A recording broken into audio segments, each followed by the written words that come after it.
of Winn, Dixie by Kate D. Camillo. Chapter 18. When we got to Gloria Dump's, I told her I had 2 surprises for her and asked which one did she want first, the small one or the big one. The small one, said Gloria. I handed her the litmus lozenge and she moved it around in her hands, feeling it. Candy? She said. Yes, ma'am, I told her. It's called a litmus lozenge. Oh, Lord, yes. I remember these candies. My daddy used to eat them. She unwrapped the litmus lozenge and put it in her mouth and nodded her head. Do you like it? I asked her. Mm-hmm. She nodded her head slowly. It tastes sweet, but it also tastes like people leaving. You mean sad? I asked. Does it taste like sorrow to you? That's right, she said. It tastes sorrowful, but sweet. Now, what's surprise number 2? A book, I said. A book? Uh-huh, I said. I'm going to read it out loud to you. It's called Gone with the Wind. Miss Franny says it's a great book. It's about the Civil War. Do you know all about the Civil War? I have heard it mentioned a time or 2, said Gloria, nodding her head and sucking on her litmus lozenge. It's going to take us a long time to read this book, I told her. There are 1,037 pages. Hoo-wee, said Gloria. She leaned back in her chair and crossed her hands on her stomach. We best get started then. And so I read the first chapter of Gone with the Wind out loud to Gloria Dump. I read it loud enough to keep her ghosts away. And Gloria listened to it good. And when I was done, she said it was the best surprise she had ever had, and she couldn't wait to hear chapter 2. That night, I gave the preacher his litmus lozenge right before he kissed me goodnight. What's this? He said. It's some candy that Miss Franny's great-grandfather invented. It's called a litmus lozenge. The preacher unwrapped it and put it in his mouth, and after a minute he started rubbing his nose and nodding his head. Do you like it? I asked him. It has a peculiar flavor. Root beer? I said. Something else. Strawberry? That too. But there's still something else. It's odd. I could see the preacher getting further and further away. He was hunching up his shoulders and lowering his chin and getting ready to pull his head inside his shell. It almost tastes a little melancholy, he said. Melancholy? What's that? Sad, said the preacher. He rubbed his nose. Some more. It makes me think of your mother. When Dixie sniffed at the candy wrapper in the preacher's hand. It tastes sad, he said and sighed. It must be a bad batch. No, I told him. I sat up in bed. That's the way it's supposed to taste. Litmus came back from the war and his whole family was dead. His daddy died fighting, and his mama and his sisters died from a disease, and the Yankees burned his house down. And Litmus was sad, very sad, and what he wanted more than anything in the whole world was something sweet.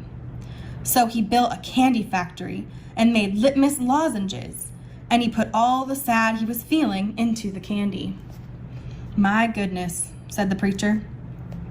When Dixie snuffed the candy wrapper out of the preacher's hand and started chewing on it. Give me that, I said to Winn Dixie. But he wouldn't give it up. I had to reach inside his mouth and pull it out. You can't eat candy wrappers, I told him. The preacher cleared his throat. I thought he was going to say something important.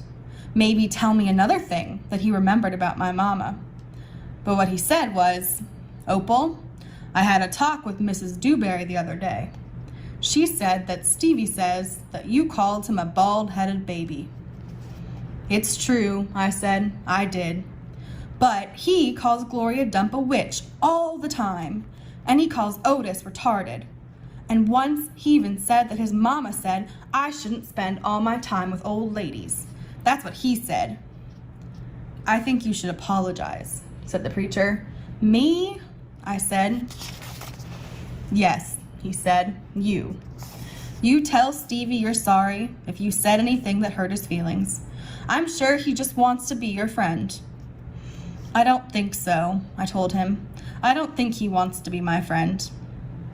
"Some people have a strange way of going about making friends," he said. "You apologize." "Yes, sir," I said. Then I remembered Carson. "Daddy," I said, "do you know anything about Amanda Wilkinson?" "What kind of thing?" "Do you know something about her and somebody named Carson?" "Carson was her brother. He drowned last year." "He's dead?" "Yes," said the preacher. "His family is still suffering a great deal." "How old was he?" 5, said the preacher. "He was only 5 years old." "Daddy," I said, "how could you not tell me about something like that?" Other people's tragedies should not be the subject of idle conversation. There was no reason for me to tell you. "It's just that I needed to know," I said, "because it helps explain Amanda. No wonder she's so pinch-faced." "What's that?" said the preacher. "Nothing," I said. "Good night, India Opal," the preacher said. He leaned over and kissed me, and I smelled the root beer and the strawberry and the sadness all mixed together on his breath. He patted Winn-Dixie on the head and got up and turned off the light and closed the door. I didn't go to sleep right away. I lay there and thought how life was like a litmus lozenge, how the sweet and the sad were all mixed up together, and how hard it was to separate them out. It was confusing. "Daddy," I shouted. After a minute, he opened the door and raised his eyebrows at me. "What was that word you said? The word that meant sad?" "Melancholy," he said. "Melancholy," I repeated. I liked the way it sounded, like there was music hidden somewhere inside it. "Good night now," the preacher said. "Good night," I told him back. I got up out of bed and unwrapped a litmus lozenge and sucked on it hard and thought about my mama leaving me. That was a melancholy feeling. And then I thought about Amanda and Carson, and that made me feel melancholy too. Poor Amanda, and poor Carson. He was the same age as Sweetie Pie, but he would never get to have his 6th birthday party. Because of Winn-Dixie by Kate DiCamillo. Chapter 19. In the morning, me and Winn-Dixie went down to sweep the pet store, and I took a litmus lozenge for Otis. "Is it Halloween?" Otis asked when I handed him the candy. "No," I said. "Why?" "Well, you're giving me candy." "It's just a gift," I told him, "for today." "Oh," said Otis. He unwrapped the litmus lozenge and put it in his mouth, and after a minute, tears started rolling down his face. "Thank you," he said. "Do you like it?" I asked him. He nodded his head. "It tastes good, but it also tastes a little bit like being in jail." Gertrude squawked. She picked up the litmus lozenge wrapper in her beak and then dropped it and looked around. "Gertrude!" she screamed again. "You can't have any," I told her. "It's not for birds." Then, real quick, before I lost my nerve, I said, "Otis, what were you in jail for? Are you a murderer?" "No, ma'am," he said. "Are you a burglar?" "No, ma'am," Otis said again. He sucked on his candy and stared down at his pointy-toed boots. "You don't have to tell me," I said. "I was just wondering." "I ain't a dangerous man," Otis said, "if that's what you're thinking. I'm lonely, but I ain't dangerous." "Okay," I said, and I went into the back room to get my broom. When I came back out, Otis was standing where I left him, still staring down at his feet. "It was on account of the music," he said. "What was?" I asked. "Why I went to jail. It was on account of the music." "What happened?" I wouldn't stop playing my guitar. Used to be, I played it on the street, and sometimes people would give me money. I didn't do it for the money. I did it because the music is better if someone is listening to it. Anyway, the police came, and they told me to stop it. They said how I was breaking the law, and the whole time they were talking to me, I went right on playing my music, and that made them mad. They tried to put handcuffs on me. He sighed. I didn't like that. I wouldn't have been able to play my guitar with them things on. And then what happened? I asked him. I hit them, he whispered. You hit the police? Uh-huh, one of them. I knocked him out. Then I went to jail. And they locked me up and wouldn't let me have my guitar. And when they finally let me out, they made me promise I wouldn't never play my guitar on the street again. He looked up at me real quick and then back down at his boots. And I don't. I only play it in here, for the animals. Gertrude, the human Gertrude, she owns this shop. And she gave me this job when she read about me in the paper. And she said it's all right for me to play music for the animals. You play your music for me and Winn, Dixie, and Sweetie Pie, I said. Yeah, he agreed, but you ain't on the street. Thank you for telling me about it, Otis, I said. It's all right, he said. I don't mind. Sweetie Pie came in, and I gave her a litmus lozenge, and she spit it right out. She said that it tasted bad. She said that it tasted like not having a dog. I swept the floor real slow that day. I wanted to keep Otis company. I didn't want him to be lonely. Sometimes it seemed like everybody in the world was lonely. I thought about my mama. Thinking about her was the same as the hole you keep on feeling with your tongue after you lose a tooth. Time after time, my mind kept going to that empty spot, the spot where I felt like she should be. Because of Winn, Dixie by Kate D. Camillo. Chapter 20. When I told Gloria Dump about Otis and how he got arrested, she laughed so hard she had to grab hold of her false teeth so they wouldn't fall out of her mouth. Hoo-wee, she said when she was finally done laughing. That sure is some dangerous criminal.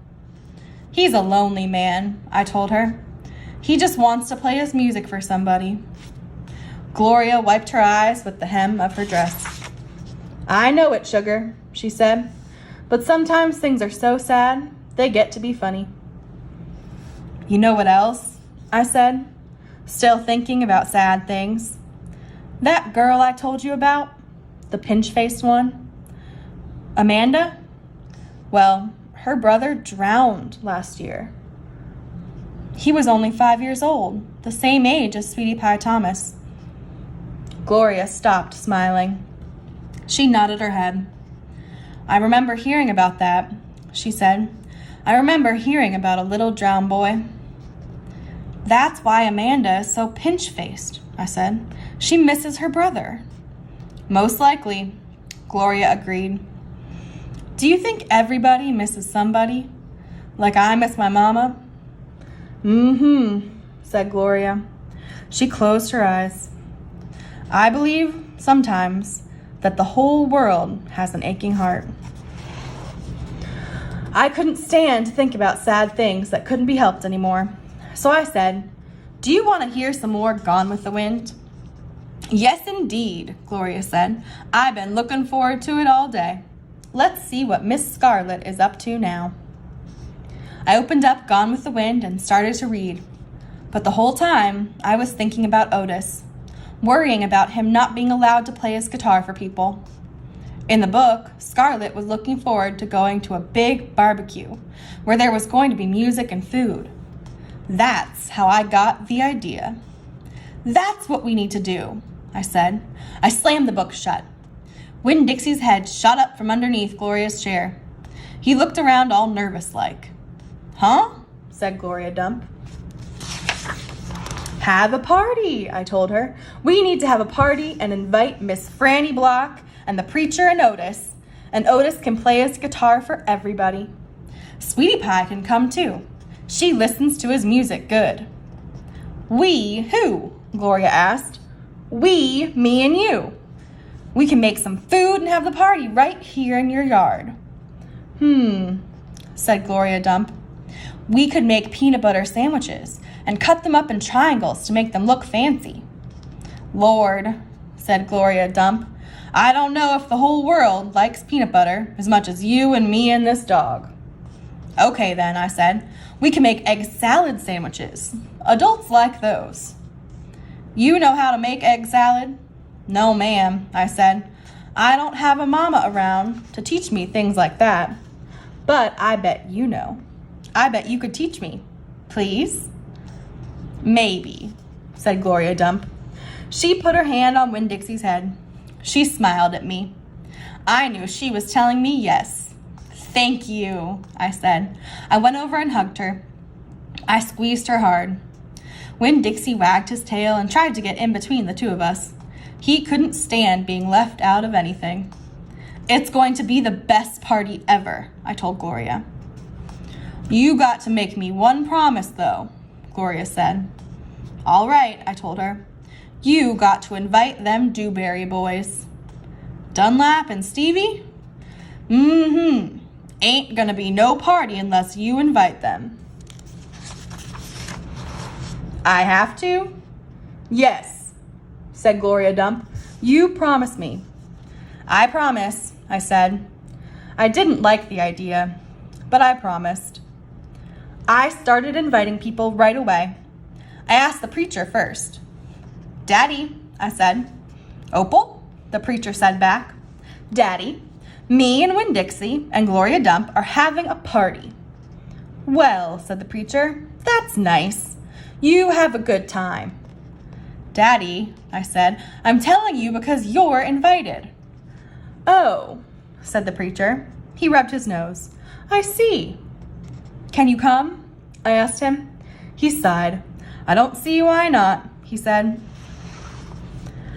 Miss Franny Block took to the idea right away. "A party," she said, and clapped her hands together. "Yes, ma'am," I told her. "It will be kind of like the barbecue at 12 Oaks in Gone with the Wind. Only it's not going to be as many people, and we're going to serve egg salad sandwiches instead of barbecue." "That sounds lovely," Miss Franny said. And then she pointed at the back of the library and whispered, "Maybe you should ask Amanda, too." "She probably won't want to come," I said. "She doesn't like me very much." "Ask her and see what she says," Miss Franny whispered. So I walked to the back of the library, and I asked Amanda Wilkinson in my best manners voice to please come to my party. She looked around all nervous and stuff. "A party?" she said. "Yes," I said. "I sure would like it if you could come." She stared at me with her mouth open. "Okay," she said after a minute. Yes, thank you. I would love to." And just like I promised Gloria, I asked the Dewberry boys. "I ain't going to no party at a witch's house," Stevie said. Dunlap knocked Stevie with his elbow. "We'll come," he said. "We will not," said Stevie. "That witch might cook us up in her big old witch's pot."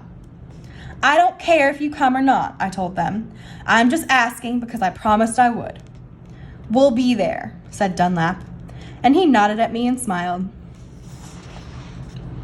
Sweetie Pie was very excited when I invited her. "What's the theme?" she asked. "Well, there isn't one," I said. "You got to think of a theme," she told me. She stuck her knuckle in her mouth and then pulled it back out. "It ain't a party without a theme. Is this dog coming?" she asked. She wrapped her arms around Winn-Dixie and squeezed him so hard that his eyes almost popped out of his head. "Yes," I told her. "Good," she said. "You could make that the theme. It could be a dog party." "I'll think about it," I told her. The last person I asked was Otis. I told him all about the party and that he was invited, and he said, "No, thank you." "Why not?" I asked. "I don't like parties," said Otis. "Please," I begged. "It won't be a party unless you come. I'll give you a whole free week of sweeping and arranging and dusting. If you come to the party, that's what I'll do." "A whole week for free?" Otis said, looking up at me. "Yes, sir," I told him. "But I don't have to talk to people, right?" "No, sir," I said, "you don't. But bring your guitar. Maybe you could play us some music." "Maybe," said Otis. He looked down at his boots again real quick, trying to hide his smile. "Thank you," I told him. "Thank you for deciding to come."